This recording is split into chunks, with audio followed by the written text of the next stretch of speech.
conference, I now have the great pleasure of introducing our international guest speaker, Mehmet Bozgeyik. Mehmet has been president of KESK, the Turkish Public Service Trade Union Federation, since 2017 and was re-elected in 2021. Mehmet became a teacher and started his involvement in the trade union movement in 1990. He has served as a workplace rep, branch executive, and then the president of the local branch between 1992 and 2008. He was elected as the General Secretary of Eğitim Sen, the Education and Science Workers Union in Turkey, in 2008 and served until 2014. Conference, as you've already heard with regard to Gonul, being a trade unionist in Turkey can be dangerous and takes courage. Mehmet continues to face numerous administrative charges and judicial harassment for his trade union activities. I want to make it absolutely clear that if Mehmet faces any threat from the Turkish authorities as a result of his speech here today, we will take up his case and campaign in solidarity with our comrades in KESK.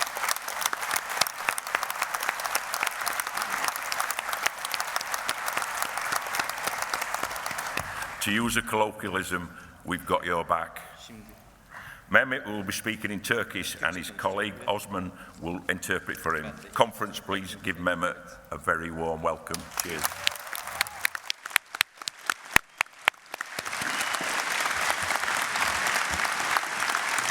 Biraz bekleyelim hocam.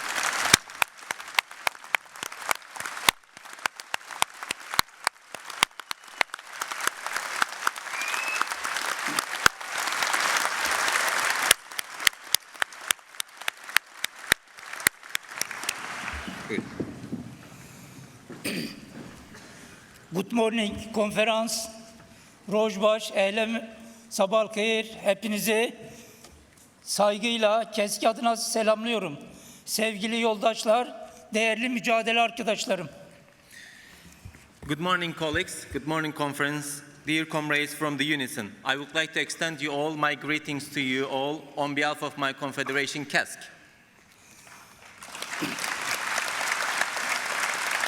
KESK olarak Unison'a daveti için tekrardan teşekkür ediyoruz. 6 yıl sonra yeniden sizlerle beraberiz. Bu beraber olmadan dolayı mutluluğumuzu ifade ediyorum. I would like to thank you for the kind invitation because it has been 6 years that we are able to travel for the first time to abroad. We were under travel ban. Öncelikle Covid-19 sürecinde hem İngiltere'de, dünyada ve ülkemizde yaşamını yitiren başta sağlık emekçileri olmak üzere tüm kamu çalışanlarını, işçileri, yurttaşlarımızı saygıyla anıyorum. Let me begin with commemorating those who lost their lives during the COVID-19 while providing services to the community, while working in the frontline workers, and while they were receiving this treatment, and I would like to commemorate them all. Pol Başkan'ın da ifade ettiği gibi KESK olarak Türkiye'de uzun süre sendikal hak ihlalleriyle, baskılarla karşı karşıyayız. As our dear colleague Paul, the president, stated, KESK has been under pressure for a long period. 2012 yılında bizler de bugün tutuklu olan SES eş genel başkanı Gönül Erden arkadaş gibi gözaltına aldık, tutuklandık. As we are organizing this solidarity action for our dear sister Gönül, we were held in prison for 1 year in 2012. Osman arkadaşla birlikte 10 ay biz de cezaevinde kaldık. We were in the same cell, in the same prison for almost 10 months. Tek mücadelemiz sendikal mücadele, barış ve demokrasi mücadelesiydi. And you may ask why you were in prison. It was quite clear. We demanded trade union rights, trade union freedoms, and peace and democracy in our country. Emekçilerin hak mücadelesini yürüttüğümüz için, muhalif olduğumuz için tutuklandık, cezaevlerine atıldık. We were sent to prison just because we were struggling, and we are still struggling for the rights of the peoples in the country, for the rights of the trade unions. Bizim de 10 ay tutuklu kaldıktan sonra özgürlüğümüze kavuşmamızın bir nedeni de hem Unison'un hem dünyadaki emekçilerin bizimle yürütmüş olduğu dayanışma olduğunu inanıyoruz ve bunu geliştirmek istiyoruz. Needless to say that we were released from the prison mainly because of the solidarity actions from the international labor movement, international trade union movement, including the UNICEF's colleagues. Thanks again for this solidarity.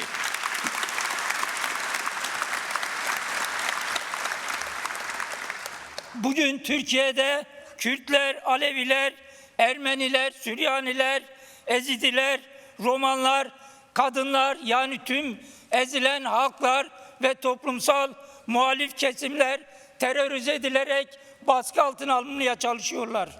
Unfortunately, it is not the trade unionists only, but all the communities, all the democratic and oppositional forces, namely the Kurds, Alevis, Armenians, Assyrians, and Yazidis and Roma people are suffering a lot from the government's repressive policies and practices. Dün yine gece 16 muhalif gazeteci tutuklandı. And we are being terrorized for our activities. Just last night, 16 journalists who are oppositional journalists were sent to prison. Tüm dünyada olduğu gibi ülkemizde de toplum yoksullukla cezalandırılırken yargı, medya, akademi, sağlık, eğitim, kültür, sanat alanları enkaza dönüşmüş durumda. Unfortunately, poverty is not a choice. It is imposed on us, and it is used as a tool to punish those who are not standing in line with the government's policies. There is a pressure on the judiciary, on media, academy, health officers, economy, education, culture, and health. I can firmly say that all these sectors, unfortunately, failed in Turkey. Bunun nedeni ise tüm dünyada olduğu gibi ülkemizde de giderek artan özelleştirme, taşeronlaştırma ve neoliberal politikaların sonucu olduğunu biliyoruz. And we are clear that these failures is a result of the neoliberal policies, privatization and subcontracting, outsourcing of the public services in Turkey, as in the case of many other countries in the world. Yine dün Sayın Genel Sekreter Kristina'nın da ifade ettiği gibi yoksulluk bir tercih değildir. Zenginlerin iktidarda olanların uyguladığı politikaların bir sonucudur. As our dear General Secretary Christina very rightly underlined yesterday, poverty is not a choice. It is a decision, it is a result of the rulers' decision, those who are occupying the power. Sevgili yoldaşlar, bildiğiniz gibi ülkemizde barış isteyen, üniversitede çalışan akademisyenler üniversitelerden uzaklaştırıldı. Yine kanun hükmünde kararnamelerle birçok kesim işten çıkartılarak sivil ölüme mahkum edildi. During the state of emergency, which was a response to the military coup in July 2016, the government issued emergency decrees and dismissed public officers from the public sector, including the academics and all other colleagues from different sectors. Bizler de 15 Temmuz darbe girişiminden sonra ilan edilen OHAL sürecinde işimizden çıkartıldık. Bugün Türkiye'de 4600 KESK üyesi hukuksuz bir şekilde işten çıkartılmış. Adalet mücadelemiz, hukuk mücadelemiz sizlerle birlikte dayanışmayla hala devam ediyor. I'm sure it is not surprising for you to hear that we were also dismissed from the public sector for being a trade unionist, for carrying out all these trade union activities, legitimate and ordinary trade union activities. And we are not alone in our confederation because in total 4,600 KESK members were permanently dismissed from the public sector. But we still continue to struggle.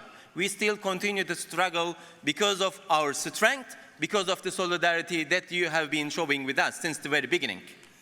Yine yerel yönetimlere, belediyelere, bildiğiniz gibi Boğaziçi gibi üniversitelere başta olmak üzere birçok kurumda seçilmişlerin yerine kayyumlar atanarak halkın seçme ve seçilme hakkı gasp edildi. And also another problem that affects our field, our rights and freedoms is the appointment of trustees. That means government appoint an a governor or a district governor to a municipality won by an oppositional party, mainly this is the HDP, People's Democratic Party. And it's the same for the universities. Sometimes the Ministry of Education appoints a rector who has not been elected by the academics in that university. Yine ülkemizde son dönemde giderek artan cinsiyet ve cinsel yönelim ayrımcılığı, kadınlara, çocuklara, LGBTİ artılara yönelik şiddet her geçen gün artarak devam ediyor. There is also an increase, unfortunately, an increase in domestic violence, violence against women, discrimination as regards to the LGBTIQ individuals in the country. That means if you have a different sexual orientation or different sexual identity, then you are being discriminated. Böyle bir dönemde AKP hükümetinin İstanbul Sözleşmesi'nin kaldırılması yaşanan bu cinayetlere meşrutiyet zeminini güçlendirmektedir. Despite the increasing femicide cases, the government of Turkey has withdrawn from the Istanbul Convention, which is the key document for prevention of domestic violence at the international level. Ancak tüm bunlara rağmen kadınların barış mücadelesi toplumda radikal değişimleri hedefleyecek, savaş ve çatışmada ısrar eden tarafların geniş kitleler karşısında maskelerini düşürecek kadar cesaretlidir. But as you may know, Turkey has a very strong women's movement. Unfortunately, we are here today. Our co-president, Şükran Kaplan Yeşil, is unable to travel because of the visa issues, but we have a very strong women's struggle in the country, and we are fully sure that they will win. When they will win, we will win as well. I mean, we as the men and male.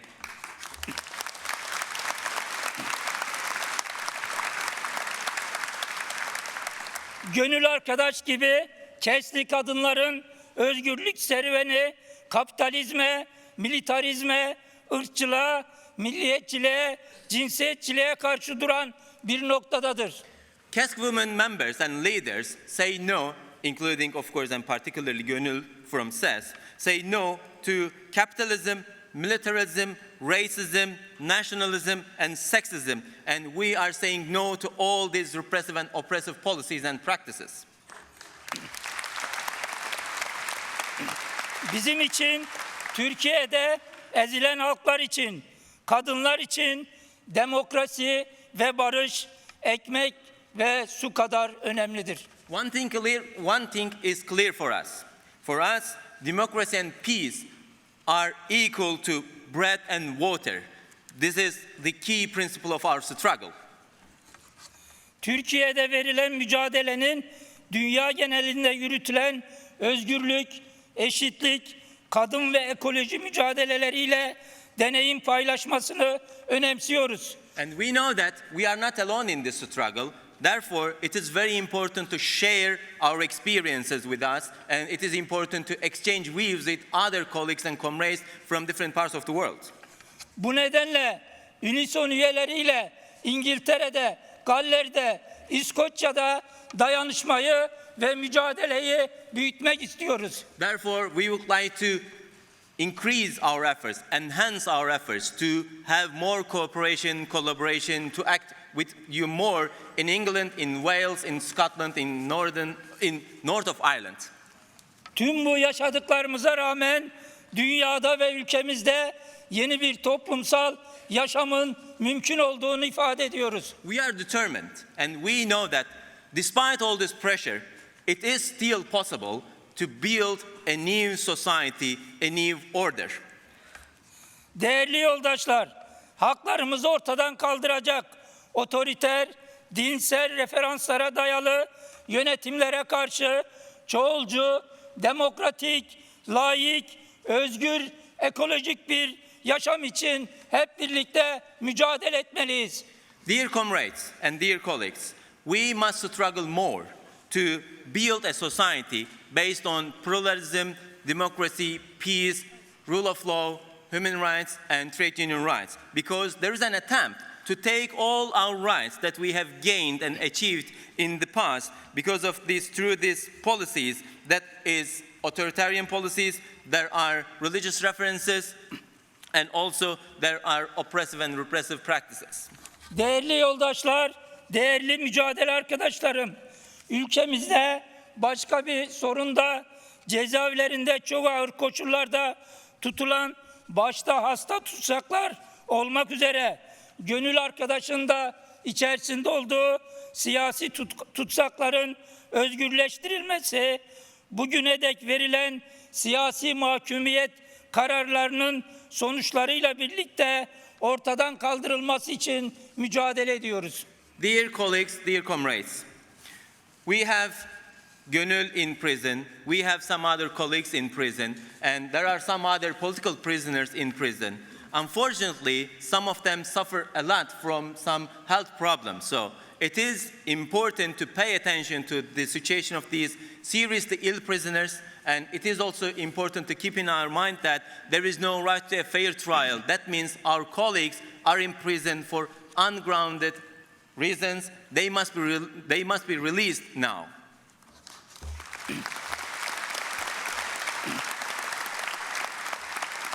Yine dünyanın her yerinde giderek artan milliyetçiliğe, yabancı düşmanlığına karşı hep birlikte mücadele etmeliyiz. Once again, we must struggle.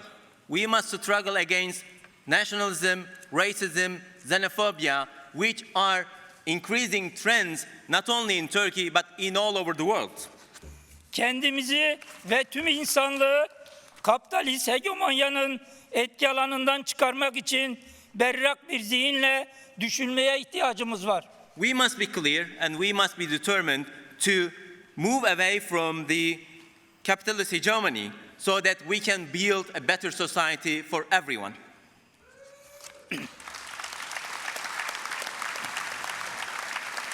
Dün, bugün ve gelecek zaman diyalektiği üzerinden yerel ve evrensel tüm devrimci, direnişçi mirası sahiplenerek emeğin alternatif bir toplumsallık yaratma gücünü yeni bir özgürlük ve yaşam felsefesi bağlamında yeniden kurmak için siz milyonlarca Unison üyesiyle dayanışmayı güçlendirmeliyiz. So it is time to struggle together because we should keep in our mind in this struggle that what we have achieved in the past, what we are achieving today, and what we will achieve in the future. In this sense, we must stick to truth, which is truth and which is good for everyone. This is the only way. And in this sense, we are ready to act with you more, with your millions of Unison colleagues, and we are ready to struggle with you more. Türkiye'de, Kolombiya'da, yine birçok ülkede sendikacılar üzerindeki baskıları, hak ihlallerini takip etmenizi çok önemsiyoruz. So it is very important and you are following very closely the pressure on trade unionists in Turkey, in Colombia, in Ukraine and several other countries. Yine 4 Temmuz'da gönül arkadaşın duruşmasına Kristina'nın katılması bizler açısından çok önemli. It is extremely important and Christina will be with us on 4th of July when Gönül will appear at court again. O açıdan yüz binlerce KESK üyesi adına hepinizi tekrar yoldaşça selamlıyorum. Yaşasın Unison, yaşasın KESK, yaşasın dayanışma. So I would like to extend my greetings to you all on behalf of my confederation KESK, on behalf of the whole KESK family. Long live KESK, long live Unison, long live Solidarity.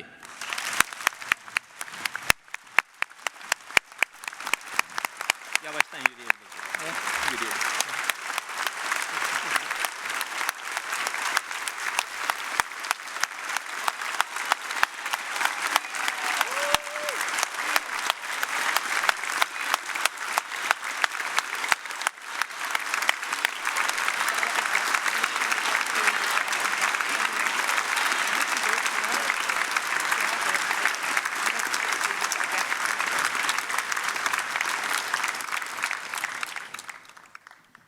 Right, delegates, we're just presenting a gift to our guests.